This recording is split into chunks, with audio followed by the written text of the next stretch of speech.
How's it going, guys? Past level question, step 1, step 2. 59-year-old man, car accident 2 weeks ago in which he sustained head trauma.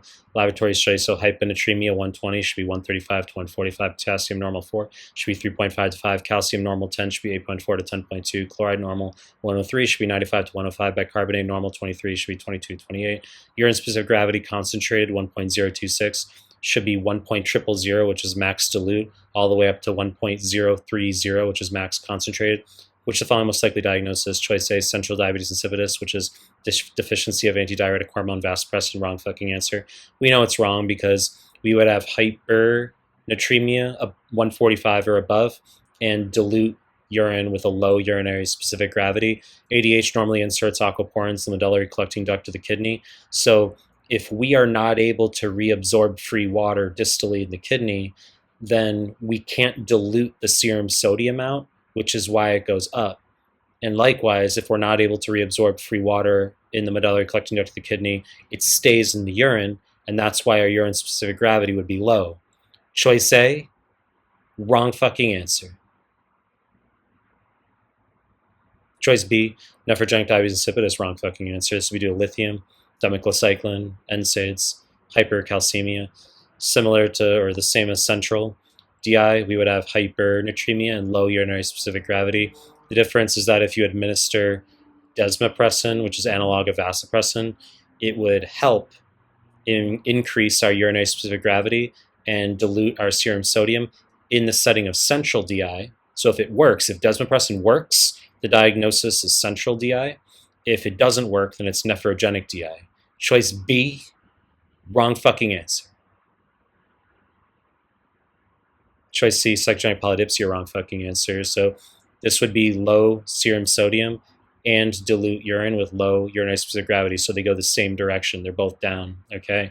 And some students rely on a very buzzy vignette as far as a psych patient who is trying to drink a lot of water to free the spirits. They can give a very easy vignette of that nature, but you can't rely on that as a crutch. You got to know that if serum sodium is low and urinary specific gravity is low, then that's just drinking too much. Okay, it's psychogenic polydipsia. Choice C, wrong fucking answer. Choice D, renal tubular acidosis, wrong fucking answer. So I've talked about this in my renal PDF where you do not need to memorize types 1, 2, 4, and all the specifics. Students get pulled into all this garbage, okay?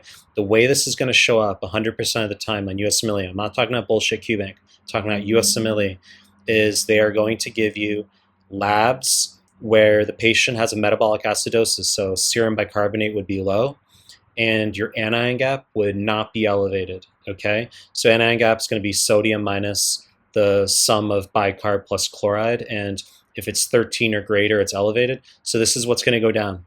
You're going to get a big 12-line bullshit paragraph. You're going to have no idea what's going on. You're going to look at the labs. You're going to see that there is low bicarb, and you're going to calculate the anion gap. You're going to see that it's not elevated. And then you look at the answer choices. You see all the mud piles. You'll see lactic acidosis there. You'll see DKA. You'll see ethylene glycol poisoning. You'll see salicylate poisoning. And you know they're fucking wrong because those have high anion gap. And then you might eliminate down to Crohn and renal tubular acidosis. And you're like, well, it's clearly not Crohn disease, so we're left with RTA. Choice D, wrong fucking answer.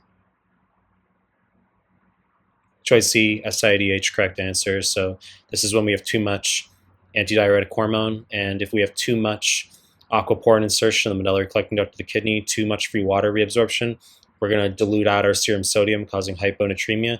And because we're pulling that water out of the urine, we're going to have concentrated urine with a high specific gravity. It's pass level, as I said. Now, head trauma, some students are going to get emotional right now. You need to know that head trauma can be brain tumor, such as glioblastoma multiforme, causing compression. It can be AV malformation, can cause either central DI or SIADH. Holy shit. Okay, so it can be either or. So you got to be able to simply look at the labs here. And of course, elephant in the room, SIADH clearly can be caused by small cell bronchogenic carcinoma and occasionally drugs such as carbamazepine, but that's pretty non-existent on USMLE. You know the deal. I'm going to make more content. If you like my stuff, subscribe my channel. Appreciate your time. That's it.